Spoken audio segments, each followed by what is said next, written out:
Hi Jenny, it's so great to get a chance to chat with you and sort of talk about your career for international teaching and what you sort of the wisdom you've gained from that time and what you'd pass on to other teachers. To start with, why don't we just start by finding a little bit about you, the roles you've had in the past, how you've come to be where you are now, and then we can sort of put everything in context from there. Absolutely. Well, I started my teacher training and my teaching career in Orkney in Scotland. After that, I decided I wanted to move internationally, and Italy took my fancy. I liked the food, and I thought, it's actually quite a beautiful place, So I decided to move to Italy. I taught there for a few years, became like a subject coordinator and year group coordinator, moved to Colombia where I was a PYP coordinator for a few years, then moved to, that was Cali, Colombia, then moved to Bogota where I was the deputy head and a PYP coordinator. In Ecuador, I became the head of primary. And then finally coming to Italy, where I live now, in Milan, I was initially the head of primary at the school where I am working now, and then I became the principal at the same school. Well, that's some tour of the world there. I suppose the first question to ask is, you said you did your teacher training in Scotland, but you don't really have a Scottish accent. So can you maybe explain that one as well? Yes, I actually grew up in Southern California. I moved to Scotland as soon as I graduated. I had a Scottish partner at the time. So after doing my original degree, I did my teacher training in Aberdeen in Scotland and lived in Scotland for 14 years, I think it was. So I suppose you've technically been an international teacher your whole career, although I guess is it fair to say that the move to Italy, the first move to Italy, was a sort of real start of that overseas teaching adventure? I guess I could say that, but I really feel like because my training was in Scotland and because I was rooted in Scotland, that didn't feel like international teaching, even though I suppose on a technicality it was. But yes, the very first kind of time I just realized that there was a whole world out there and that I had two really marketable skills, that I was a native English speaker and I was a primary school teacher, that I could go anywhere in the world. Yeah, that's quite a sort of moment of realization. I mean, again, can you talk us through about what happened and so why was it that you suddenly thought, you know what, I love what I do, but I've got to go and move abroad, and Italy was the sort of destination. How did that all sort of come about? What kickstarted that journey? I was actually leafing through a test back in the old days when it was all print. And I just sort of was just found the international section, and there was a job in Italy, and I thought, oh, well, let's just see. And I didn't really necessarily give it, I didn't really have a fixed plan that I'm going to emigrate to Italy. But once I was offered the position, I thought, well, why not? Again, it's a place I've visited, I've loved, and I could sort of not be a tourist, but really experience another culture and learn, meet different children. And I thought it kind of brought everything that I was interested in together.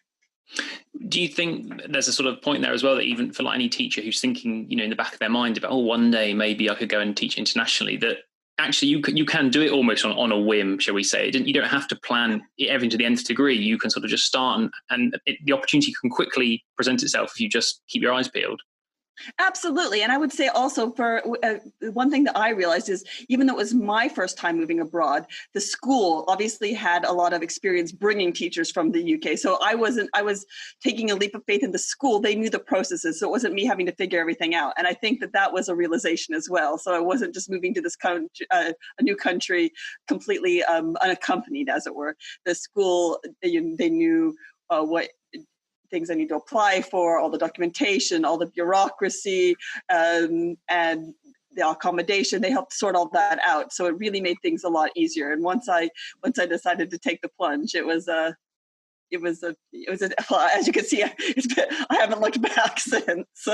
and that's an interesting point. You talk about that, about the school and how they sort of helped you, and from their side, the processes were well known. I mean, again, that's something that you can understandably, it would be quite daunting maybe for a teacher, that the visas and how do you set up a home and a bank account and all those kind of things. But again, it sounds like a good school will be one that will sort of say to you, look, don't worry about that stuff. We'll guide you through that. What we want you because you're a great teacher.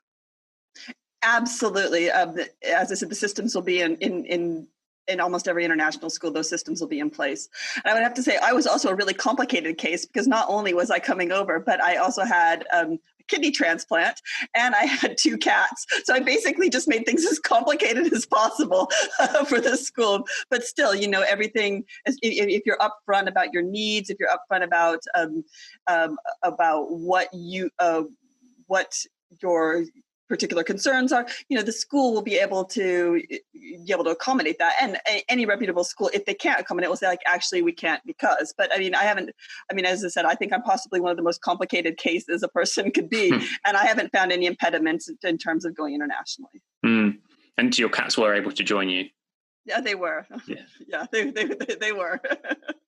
So when you made that move then, and you sort of arrived in your new school and on the first day again, what was that like when you left somewhere obviously you'd known, and I presume the language wasn't ever a consideration, and suddenly you're in an international school, whole new world. Was it daunting? Did you take to it like a duck to water? Again, what was that experience really like?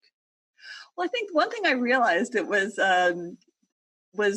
because nobody knew me. I could start from scratch, and that has its positives and negatives. It has its positives because you can explore different. Maybe you want to try a new hobby, or you want to try learn a new language. You can really there's an idea of a blank slate, and not in a negative way, but in a really positive way.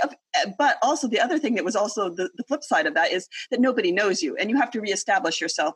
You all the expectations about who you are, you have to reestablish when you go to a new school.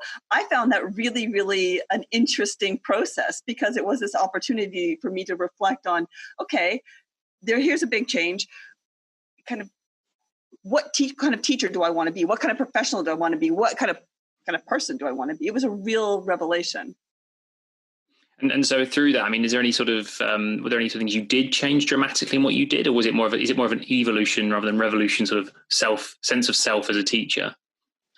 I think that one thing that was really interesting moving to a place like Italy is I wasn't necessarily I was kind of a little bit more, not standoffish, but a little bit more reserved. But going to a place like Italy where it's very kind of affectionate and very warm, I think it really brought out that warm side of me, and I think it really responded to the culture of the country I was in. Everything else would have been an evolution. Of course, it was the first time I was teaching a new curriculum. So, of course, you evolve a little bit in terms of methods of teaching or approaches to teaching. And anytime you teach another curriculum, you gain a little bit of insight on, you can bring your previous experience to bear.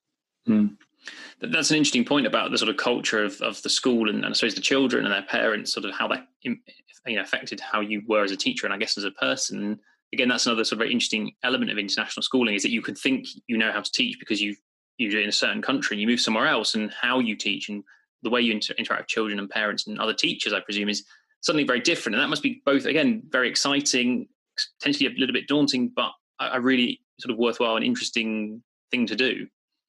Absolutely. Especially, as I said, I went from teaching an island school in Scotland where the children were very quiet, very well reserved. You'd ask a question and you really need to draw them out. Where I went to Italy where, if you tried to get everybody working in absolute silence, you would go mad. But you do have the flip side of that is you've got the enthusiasm and children are participating. So you have to adapt as a professional, which is really interesting growth experience. As you rightly said, Dan, that basically there's no one right way to be a teacher, and you can bring out different facets of yourself by teaching in different cultures. So you taught there for, remind us, how many years were you at that school? I was at school for 2 years initially. Well, basically what happened was I was in this international school in Italy, and everybody was saying, oh yeah, so they just come from Colombia and from Vietnam and from Nigeria, all these different places. And I'd come from Orkney, and actually everybody was amazed at where I'd come from. Like that was the destination that everybody seemed most impressed with. And these were people who were teaching at really far-flung corners of the world. So then was that what you sort of felt? No, I need to go further afield now. I've made the first move, Scotland to Italy. I'm really going to push now, and you ended up in Colombia next. Is that correct? Yeah, that's right. And it was because actually several people I worked with said, oh, Colombia's amazing. It's a really incredible country. And it was one of these things I thought, again, for penny and for pound, I might as well go to Colombia next. And I'd always wanted to visit South America. And it just seemed like a really interesting, again, it was a really interesting way to sort of see the world and experience the world. And was that a promotion sort of role, or was that just a sideways step? I mean, did you manage to balance career growth with, again, with that desire to explore?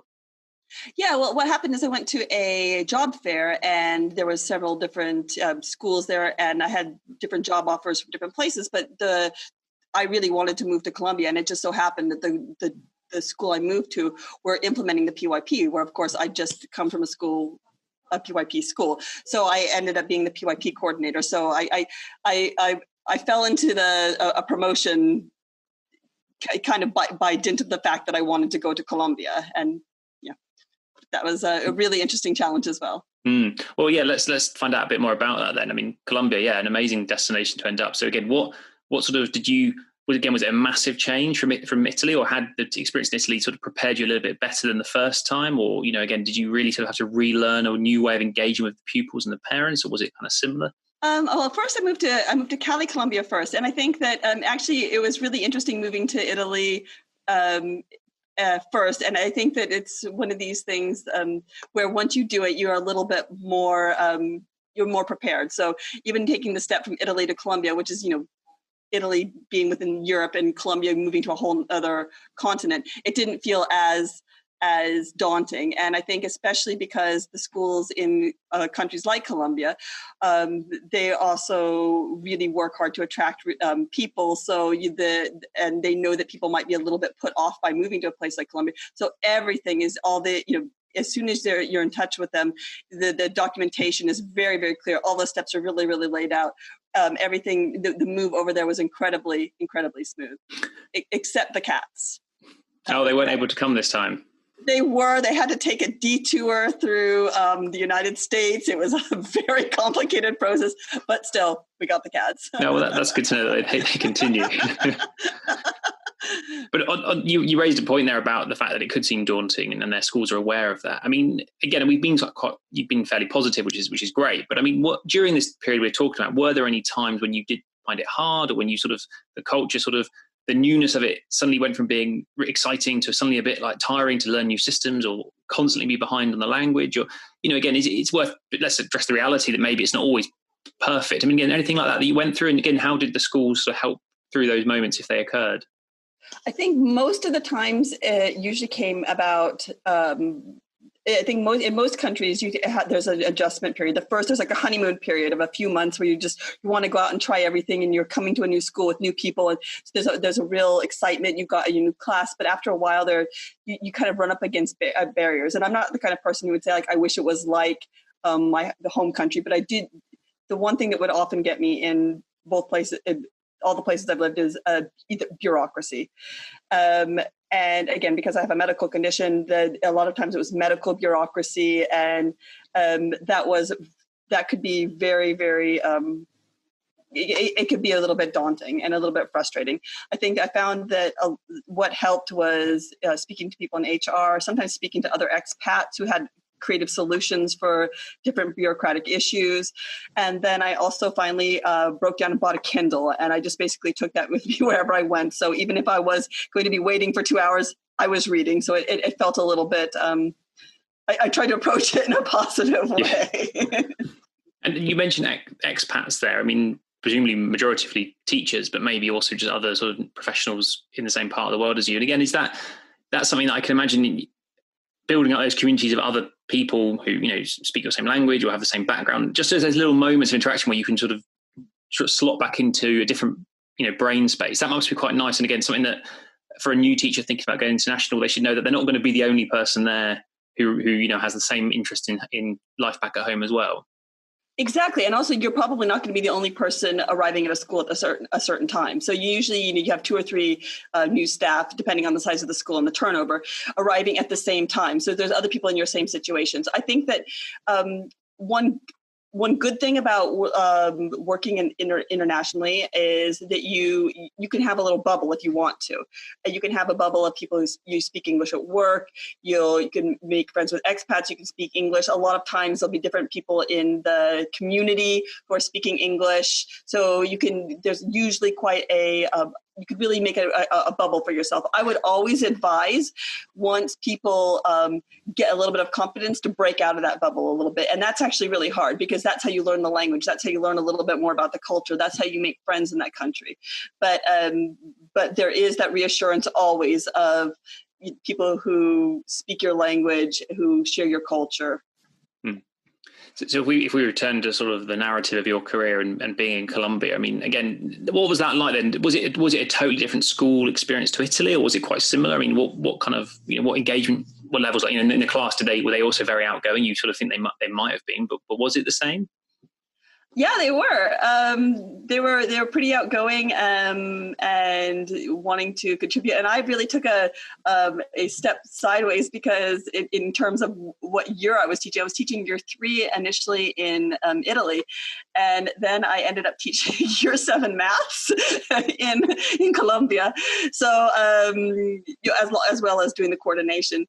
So obviously it is kind of comparing apples and oranges in terms of children, because we're talking about 2 different key stages there. But the job, the children were very similar. Of course, in Colombia, it's the lifestyle. It's the fact that, some of the lunchroom in Colombia didn't have, had partial walls, and just everything was open, just because the weather's never bad enough that you didn't need to have central heating. It was just you'd have the breeze, and then the roof would keep off the tropical rain, and that was it. And people wore flip flops and shorts to school. That was interesting. And school had to end by 2:00 in the afternoon because it was so hot. This was in Cali, so there was like these little details that really made you feel like you're in the tropics. That was interesting. Yeah, and schools without walls, that'll be a new one on many people, I think.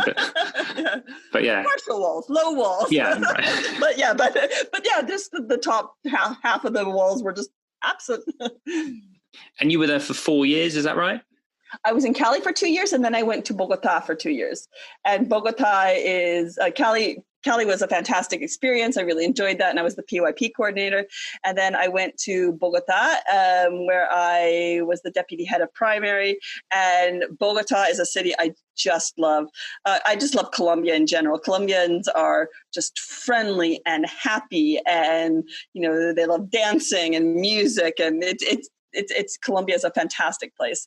At Bogota, I really enjoyed it. That was the school I worked at there was a really, really very organized school that were very keen to get the best people from all around the world. Everything was very well organized.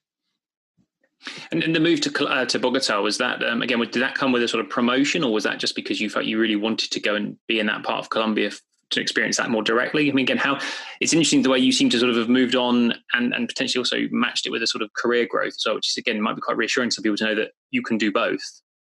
Well, absolutely. I mean, I have to say that my career path is completely unintentional, and in the sense that I am not a person who was ever ambitious trying to follow a certain career path. But, once you get experience, I think that there are always opportunities in different schools around the world. When I went to Bogota, I was kind of thinking I wanted to move to Bogota because I did really like I had visited a few times. The city really appealed to me. I'd gone on a school visit actually from the school in Cali to Bogota, and it was made clear that a position was coming up, a deputy head, and so I applied for that role and got it. So again, there's good networking opportunities as well as an international teacher. Yeah, exactly. I mean, and I think that the international teachers, there's a lot of networking. There's a lot of room for growth because, a lot of people aren't career international teachers. So I think that if you stay in it for maybe beyond the first 2 years, maybe to 4 years, you start being somebody who's actually got substantial experience, compared to your colleagues, because there are people that go over for 2 years, and that's also an acceptable way to do things. It'll come to a school for 2 years and then think, this is really good. It's been a really good experience, but for whatever reason, I want to return back to the UK. But if you do stay on longer, if you do stay on 2, 4, 6 years, I mean, by the time I'd been teaching for 6 years internationally, that's a wealth of experience compared to a lot of people who would be just coming for the first time. Well, I was going to ask about that. Is that exactly that point? And presumably then it means you're in a position to start being that person who's welcoming the new, fresh-faced, never been teaching abroad kind of teachers before. Did you see the increase in teachers suddenly arriving or applying for jobs? Because obviously the growth in the international school market over the last sort of 10 years particularly is quite well documented. I would say that I've actually only noticed that when I went back to Italy, because after Bogota, I went to Quito in Ecuador, and that was another small local school. So once I moved back to Milan, which I did about 10 years ago, that at that point it became much more of international teaching became much more prominent. Over the last 10 years, we've seen, I think that's really where that end of that curve that you were talking about has come. So the growth in terms of the number of schools, even in Milan in northern Italy, the number of schools has grown 2-3 times. So I have been rooted in one place during that, but I've kind of watched these things happen around me. I see. Well, let's take a step back then before we get there, and let's talk about Ecuador, another sort of fantastic place to sort of say you've lived and worked. And what led to that change? What sort of inspired you to move? How did you find that process? Again, was there anything in that was particularly new or novel that you thought, oh, I know what I'm doing now, and then suddenly you were thrown a curveball, or did it? Or again, is it an example of the international community? Once you're in it, you can actually move around fairly easily. Yeah, that's the case. I think that, I'd actually decided I wanted to go back to the classroom when I went to Ecuador. And I'd initially applied because I had been out of the classroom and out of the primary classroom for 4 years at that point. And I had basically was applying for the year 4 teacher, but because of my experience, they wanted a head of primary. So I was reluctantly interviewed for that, but I mean, the school was a really, really lovely small community school, and so that's why I ended up in Ecuador. I wanted to stay in South America, and I was just ready for a change. And I think you said you had a Michelin star chef providing your meals? Yeah, it was amazing. I mean, I did feel really sorry in some ways because the meals were so extraordinary. A lot of times when people would talk about the school, the very first thing they would say is the meals. But it's actually a really lovely little school. And the teachers we were doing the British national curriculum. That was actually where I first taught the British national curriculum, because of course in Scotland and the other schools I'd been doing the Scottish curriculum of PYP. It was a really lovely school, but because the food was so amazing, it always got the first mention. And it was really, really hard not to put on weight. Luckily, there was lots of mountains and activities and hiking, and there was quite a sporty bunch of people in Ecuador. So I think we managed to work off some of the lunches. Well, it's a really nice insight again into like the little things, but again, like wherever you end up, there's these sort of quirky things, there's people, there's things to do outside of school. And again, I suppose for, teachers who are embarking on this career or they're thinking about it, that sort of reality and that vision of that's what life can be like. Work, of course, but there's fun outside of it is another important thing to be aware of, that you can socialize, you can do all the kind of normal things you do at home, if not more so in a new country. As you say, Dan, it's like these kind of quirky little things that you just occasionally think, oh yeah, I live in Ecuador. Because usually, it's strange how normalized things become when you live even wherever you are. Even if you're living in a foreign country, you go, okay, home and work. And that's, a large part of what your weeks look like. And so these things become really normalized. But there are these little things where you just get to step back and go, oh yeah, I was rushing to my classroom in Ecuador. I slipped on an avocado and seriously hurt myself. That wouldn't have happened in Scotland. Or I went on a school trip in Ecuador and there were monkeys that were keeping the children awake because they were running along the roofs. Again, that wouldn't have happened in Italy. So they're just these little moments, when you're walking up the stairs in Italy, and you get to see the sunrise over the Alps, and you're just going, oh yeah, I live in an amazing place. What an opportunity. Yeah, that's a lovely way of looking at it. Like you say, some of those sort of little moments of just sort of, oh yeah, which I think we all get when we go on holiday, even, but to have it in your sort of day-to-day working life sounds fantastic. And I suppose, from there, from Ecuador, and you sort of painted a really nice picture there. So again, it begs the question, why did you leave and move back to Italy? And I'm sure there was a very good reason, but it'd be interesting to again understand what led you back, not home, shall we say, but back to a place you'd been before in Italy. There were two things. One was the health situation, just because I wanted to make sure I had the health completely covered, and it didn't look like that was happening, and I didn't want to take any chances. But another reason was I also just wanted to be closer to my the people I know, and Europe is a place that's a little more like, again, not home, but it feels a little bit more like it. South America, I absolutely love, but I never felt 100% like I am at home, which is great because I wasn't trying to be at home in South America.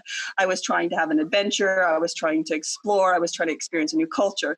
But after 6 years in South America, I did feel a little bit like, okay, I'm ready to feel a little bit more kind of, it's a place that's more familiar to me.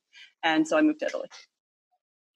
And I sort of dread to ask this question, but did the cats make it back on this trip as well? My cats have traveled more places than you even know. My cats have traveled more places than most people. Yeah. And actually, yeah. And we had the same contingent going out and coming back. So plus a few extras. That's impressive though. They've made it all around the world, all on the trips, and they're still going strong. That's great. Yeah. So you came back to Italy, and again, that was obviously 10 years ago. So you sort of touched on the fact that since that time, you've seen that big growth in international schools market and so forth. And I mean, again, it's a very sort of broad thing to talk about, but in general, has it surprised you, the growth? Have you sort of seen, the increased applications now when you have a job? Is it so many more people applying than before? I mean, what was that? How have you seen that manifest from your view?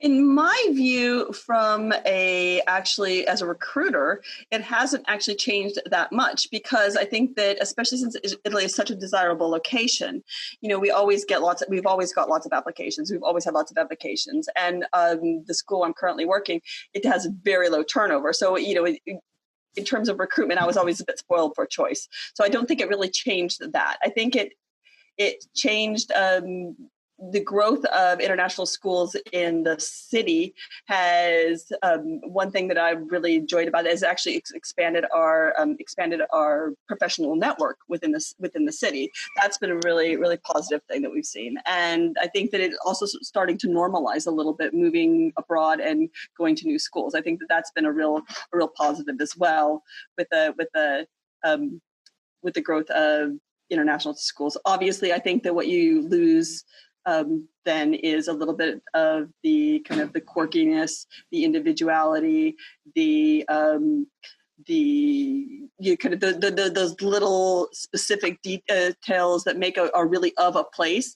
I think those kind of are probably not as prominent, because things do tend to be a little bit more homogenized as you're starting to look at once you start kind of looking at groups of schools or more schools, things do get a little bit homogenized, and you're not necessarily going to have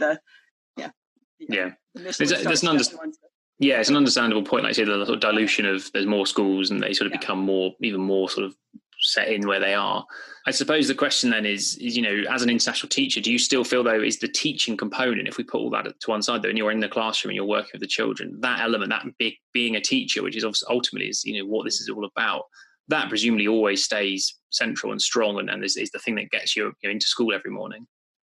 Absolutely. I mean, teaching, again, I'm a primary school teacher, so we do have that luxury of, once you have your class, that's your world, and that doesn't change no matter where you are. And you might have to slightly adapt the kind of teacher you are. You might grow a little bit and adopt a new curriculum. You might have to change methodology slightly, but at the end of the day, those kids are that's your little world in your classroom. So that still stays the same. And as I said, it's really been interesting for me to teach so many different children with different profiles and cultural profiles, because it really brings out, you have to be creative. You can't just necessarily, a lesson that would have worked in Scotland is not necessarily going to work in Italy, is not necessarily going to work in Colombia. So it's been yeah, that's been really, really good. So I suppose there's one last thing we should probably talk about, which is coronavirus. And obviously that's going to be a big concern for a lot of people, traveling internationally. How easy can you do that? What happens if there's lockdowns? Can you get home easily? And I'm appreciative of that. There's no way anyone could really know the answer to these things. But in general, I think from your experience of working internationally and the way schools are very well set up to help teachers move around, would you sort of overall sort of say, yes, it's going to be a thing to think about now, but that actually, if you've got that desire to teach internationally, if it's something you really think that's what I want to do, or even if it's in sort of a half thought in your mind, it shouldn't be seen as this insurmountable barrier.